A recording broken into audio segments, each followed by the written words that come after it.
Do you know how many steps it takes to create a new type of fishing rod that is lightweight yet extremely tough? Today, I will take you to see how this factory with only a dozen employees can produce tens of thousands of fishing rods every day. This roll of black fabric in front of you is the raw material we make today. It's called carbon fiber cloth. It is a one-way carbon fiber reinforced product.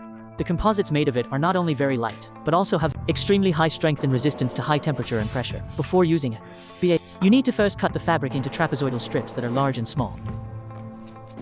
Then the workers will choose a standard conical steel die core and apply a layer of epoxy structural glue to their surface. Then one end of the fabric can be firmly attached to it.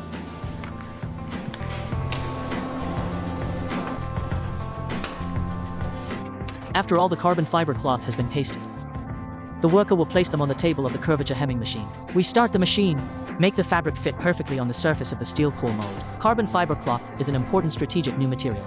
It has a wide range of applications in the aerospace field. Internationally, it has the reputation of black gold.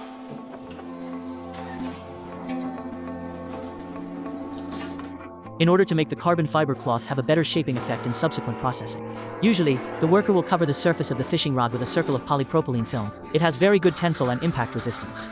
It can also prevent scratches on the fabric during handling.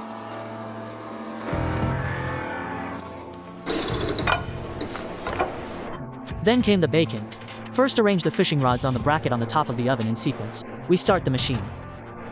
Shape the fishing rod by heating and pressurizing. After a 30-minute wait, the carbon fiber fabric has been finalized. At this moment, the steel die core has completed its mission. Fix the fishing rod to the chuck of the machine. Exit the steel mold core through the lifting of the machine. And then you can pull them apart with a little pull.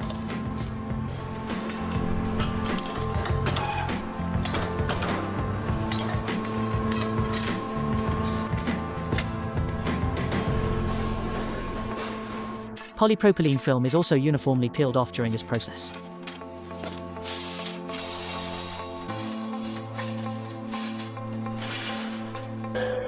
The carbon fiber rods produced in this way often have more or less deformation defects at both ends. In order to ensure subsequent refined processing, it is also necessary to cut off the two ends. Generally, the master has reserved the processing amount before production, so there is no need to worry about the dimension. Not enough. In the spirit of excellence, each carbon fiber rod also needs to be carefully polished with a grinder to dispose of the burrs generated during the production process. Make the surface smoother and flatter.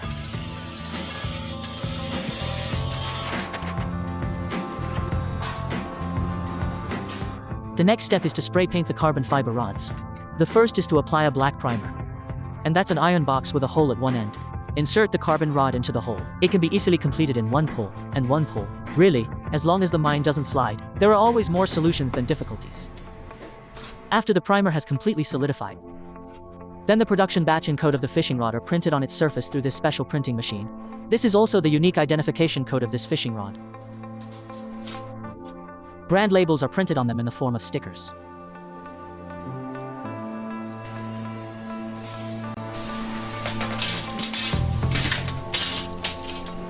Then the previous operation is repeated. Continue to cover the surface with a layer of transparent tile. This not only makes the fishing rod look more beautiful, it can also play a role in protecting labels. In order to ensure that the multi-section fishing rod can be perfectly spliced into a hole, the connection part of each fishing rod also needs to be polished to a suitable thickness. The sponge grip is installed at the bottom of the largest diameter section of the fishing rod.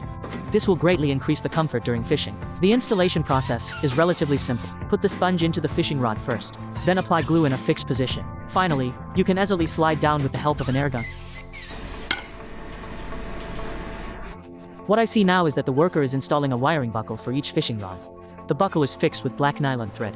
To ensure that the buckle does not slip off, the silk thread that binds the buckle will be coated with epoxy structural glue to stabilize it. The docking position between the two fishing rods is also coated with glue. It is used to strengthen the structural strength between them again.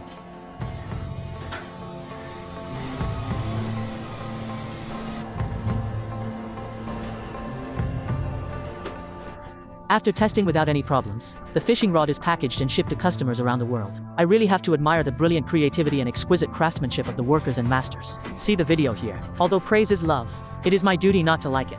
It's not easy for craftsmen to get up early and late every day and work hard to create. I believe you will not be stingy with a like when you see it here. Thank you very much. So how much do you think this fishing rod is suitable for? Welcome to leave a message in the comment area. This video is here. Love you, Moody.